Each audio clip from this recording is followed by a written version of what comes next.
كما صليت على إبراهيم وعلى آل إبراهيم إنك حميد مجيد اللهم بارك على محمد وعلى آل محمد كما باركت على إبراهيم وعلى آل إبراهيم إنك حميد مجيد عن أبي برزة الأسلمي رضي الله عنه قال كان رسول الله صلى الله عليه وسلم يصلي العصر ثم يرجع أحدنا إلى رحله في أقصى المدينة والشمس حية وكان يستحب أن يؤخر من العشاء وكان يكره النوم قبلها والحديث بعدها وكان ينفتل من صلاة الغداة حين يعرف الرجل جليسه وكان يقرأ بالستين إلى المئة متفق علیہ۔ حضرت ابو برزہ اسلمی رضی اللہ تعالیٰ عنہ سے روایت ہے، وہ فرماتے ہیں کہ جناب نبی کریم صلی اللہ علیہ وسلم نماز عصر ایسے وقت میں ادا فرماتے کہ پھر ہم میں سے کوئی آدمی مدینہ کے بالکل آخری سرے پر اپنے گھر واپس جاتا جب کہ ابھی سورج زندہ ہوتا، یعنی بالکل روشن ہوتا، اور آپ صلی اللہ علیہ وسلم عشاء کی نماز دیر کر کے پڑھنا پسند فرماتے تھے، اور اس سے پہلے سونے کو اور اس کے بعد باتیں کرنے کو ناپسند فرماتے تھے، اور صبح کی نماز یعنی فجر کی نماز ایسے وقت میں نماز سے فارغ ہوتے تھے کہ جب آدمی صبح کے اجالے میں اپنے پاس بیٹھنے والے شخص کو پہچان لیتا تھا، اور آپ صلی اللہ علیہ وسلم صبح کی نماز میں 60 سے لے کر 100 آیات تک تلاوت فرمایا کرتے تھے۔ یہ حدیث مبارکہ صحیح بخاری اور صحیح مسلم کی متفق علیہ روایت۔ کتاب الصلاۃ کا آغاز ہو چکا ہے اور اس میں نمازوں کے اوقات سے متعلق احادیث مبارکہ ذکر ہو رہی۔ تو سب سے پہلا مسئلہ جو اس حدیث مبارکہ سے ثابت ہوتا ہے کہ آپ صلی اللہ علیہ وسلم نماز عصر جلد ادا کرتے تھے، کہ صحابی بیان کرتے ہیں کہ ہم نماز عصر پڑھنے کے بعد مدینہ کے آخری سرے میں بھی کوئی اپنے گھر پہ واپس جاتا تھا تو ابھی سورج بالکل بلند اور زندہ ہوتا تھا، اور معلوم ہے کہ اللہ کے رسول صلی اللہ علیہ وسلم عشاء کے علاوہ باقی تمام نمازوں کو اول وقت میں ادا کرنا یہ پسند فرماتے تو یہ آپ کی سنت ہے۔ تو نماز عصر اول وقت میں ادا کرنا یہ زیادہ افضل ہے، اور جیسے کہ گزشتہ حدیث میں ہم نے جانا تھا کہ نماز عصر کا وقت مثل اول سے، یعنی جب ہر چیز کا سایہ اس کے مثل ہو جاتا ہے وہاں سے شروع ہو جاتا، اور اس کے بعد جب سورج زرد ہو جائے یعنی اس کی طرف دیکھنا ممکن ہو جائے اس وقت تک اس کا وقت رہتا ہے، اور ایسا شخص جو کسی عذر کی بنا پر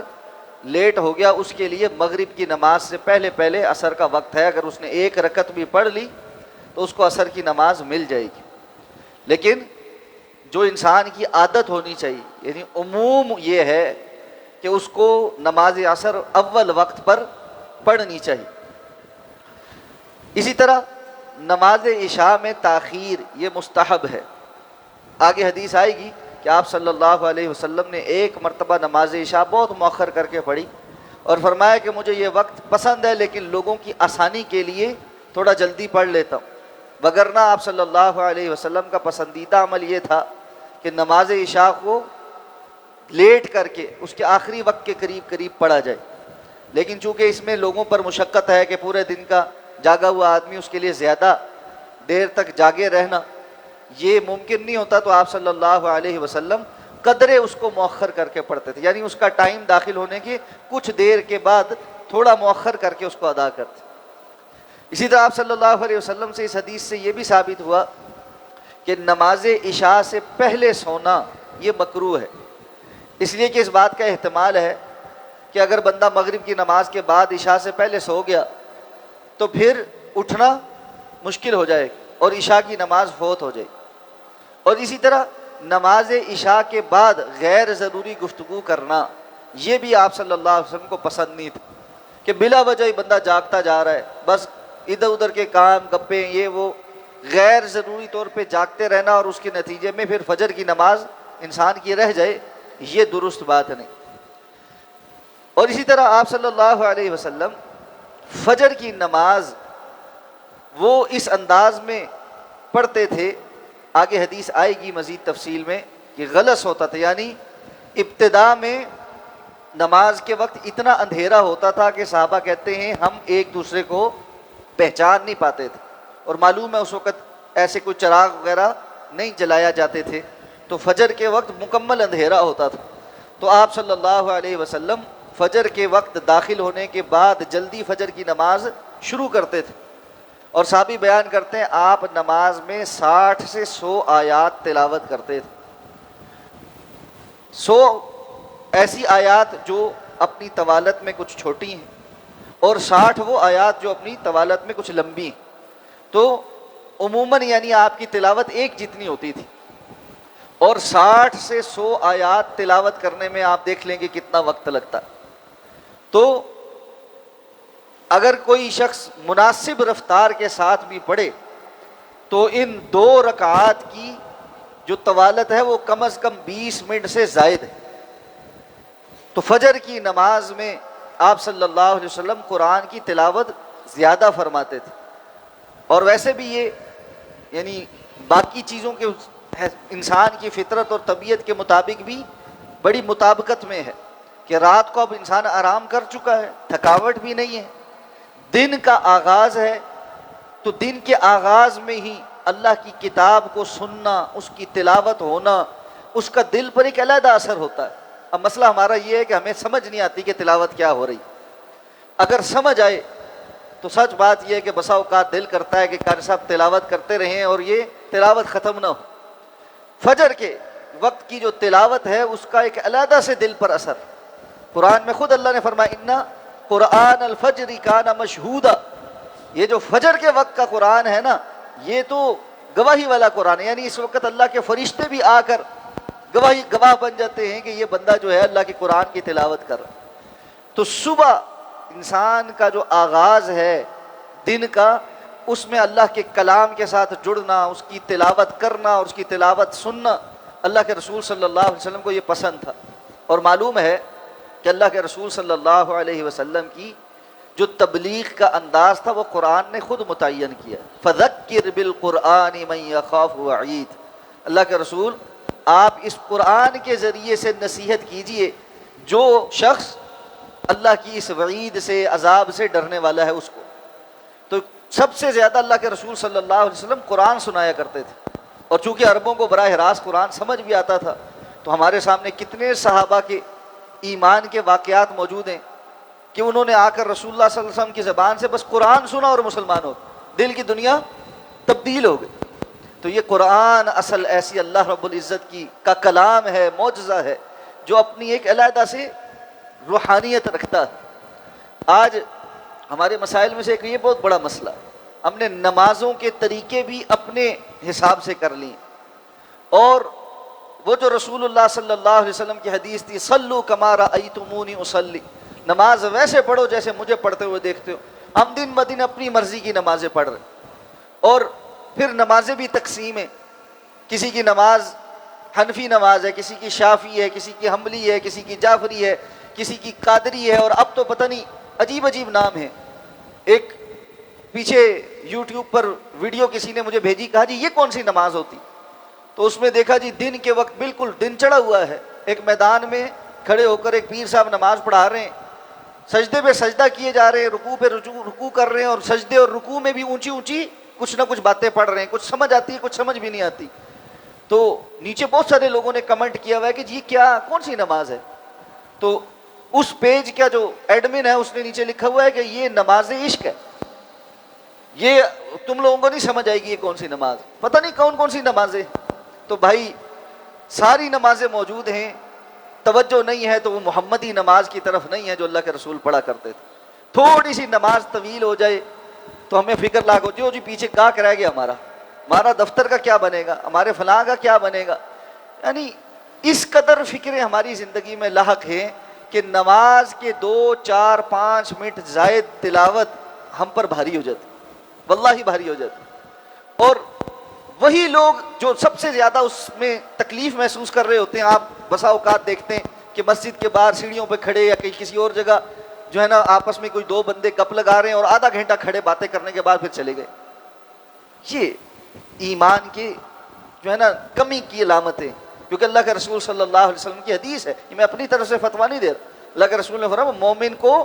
مسجد کے اندر سکون میسر آتا ہے جیسے مچھلی پانی میں ہوتی، اور منافق جو ہے وہ مسجد کے باہر جا کر سکون محسوس کرتا ہے، وہ مسجد کے اندر ایسے ہوتا ہے جیسے مچھلی پانی سے باہر ہوتی ہے، تڑپ رہا ہوتا ہے کہ بس جان چھوٹے کیا ہو گیا۔ اس لیے میں نے بہت سارے لوگوں کو دیکھا جی یار وہاں فلاں جگہ پہ نماز تو اچھی پڑھتے ہیں لیکن لمبی بڑی ہوتی ہے، یار ادھر نہیں جانا نماز،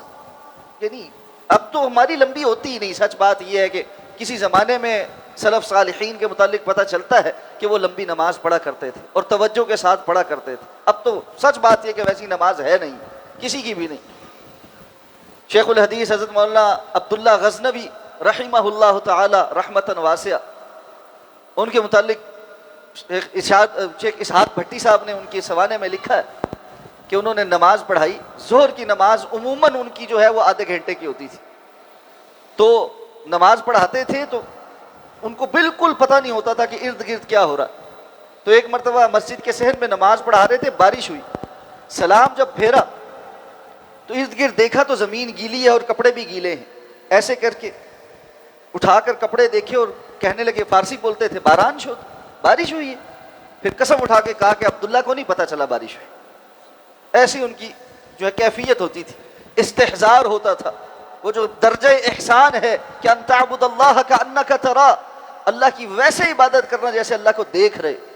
حاضری کا احساس کہ رب کے سامنے کھڑے ہیں، اللہ ہمیں وہ نصیب فرما دے، اللہ ہمیں خشوع نصیب فرما دے۔ آپ صلی اللہ علیہ وسلم کی حدیث آپ نے فرمایا تھا سب سے پہلی چیز جو لوگوں کی نمازوں میں سے اٹھا لی جائے گی وہ خشوع ہے،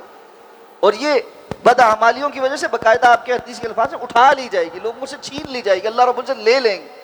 بہت تھوڑے کوئی لوگ رہ جائیں گے جن کی نماز کے متعلق آپ یہ کہہ سکیں گے یار بڑی خشوع والی نماز، واقعتاً استحضار والی نماز،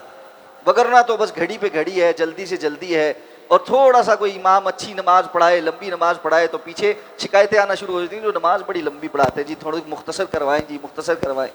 ہمارے یہاں الحمدللہ کچھ اہتمام ہوتا ہے نمازوں کا، بسا اوقات ساتھی میرے پاس آئے تھے جی فلاں جو قاری صاحب نماز پڑھاتے ہیں نا عطیات میں بہت دیر لگاتے ہیں جی، ان کو تھوڑا جلدی کریں۔ بھائی یہ موقع ہے دعائیں مانگنے کا، ساری نماز کے بعد آپ اللہ کے سامنے ایک ایسے مقام پر کھڑے ہیں، رب بڑا راضی ہے، آپ نے اس کی عبادت کی ہے۔ اللہ کے رسول صلی اللہ علیہ وسلم اس موقع پہ درود شریف کے بعد کثرت سے دعائیں پڑھا کرتے تھے۔ وہ دعائیں حدیث کی کتابوں میں جتنی ہیں نا، اگر آپ ان کو جمع کریں نا تو کم از کم 5 منٹ تو صرف جو ہے وہ دعائیں مانگنے میں لگ جاتے۔ اس لیے توجہ کے ساتھ یہ نماز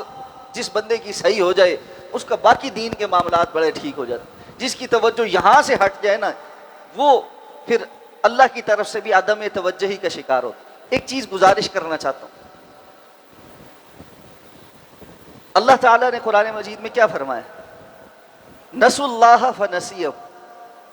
انہوں نے اللہ کو بھلا دیا تو اللہ نے ان کو بھلا دیا۔ جو بندہ جس توجہ کے ساتھ نماز پڑھتا ہے اللہ تعالیٰ بھی اس کے سارے معاملات پہ اتنے ہی متوجہ رہتے ہیں، اور جو اللہ کے سامنے حاضری پر متوجہ نہیں ہے اس کے باقی کے معاملات میں بھی اللہ کی توجہ بھی اس کے ساتھ ویسی ہی ہے۔ اب ہم چاہتے تو یہ ہیں ہم ہاتھ اٹھائیں ہماری دعائیں قبول ہوں، ہمارے مسائل ہم اللہ کے سامنے رکھیں، اللہ رب العزت ٹھیک کر دے، ہمارے لیے خیر کے دروازے کھول دے، لیکن ہماری حاضریاں، یہ ان کی بات کر رہا ہوں جو حاضر ہونے آ رہے ہیں، جو 98% یا اس سے بھی اوپر حاضری کے لیے آ ہی نہیں رہے اور دندناتے پھر رہے ہیں، ان کی تو بات ہی اور ہے۔ جو آ رہے ہیں ان کی کیفیت یہ ہے تو ہم اللہ کے سامنے کیا لے کر جائیں گے؟ اس لیے تھوڑی سی توجہ، اللہ مجھے اور آپ کو توفیق عطا فرمائے۔ سبحانک اللہم و بحمدک، نشہد ان لا الہ الا انت، نستغفرک و نتوب۔